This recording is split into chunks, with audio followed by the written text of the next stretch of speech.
গেলে কই যে নাই নাই জানগা কিছু করার নাই তো আমার যতটুকু সমর্থ ঠিক আছে অতটুকুই করতেছি আমি আমার কিছু করার নাই কারণ আমি চাইতে গেলে না করে সবাই ঠিক আছে গুস্ত নাই দেওয়া হয়ে গেছে চাইতেও লজ্জা লাগে ঠিক আছে কি বলবো চাইতে গেলে না করে দেয় দূর দূর করে তারাই দেয় এই যে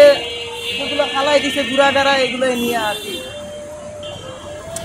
আমি যতটুকু সমর্থ আমি অতটুকুই করি ঠিক আছে এরপরেও তো চলতে পারি না বুঝছেন যা কামাই করি সারাদিন ঠিক আছে 6 থেকে 700 টাকায়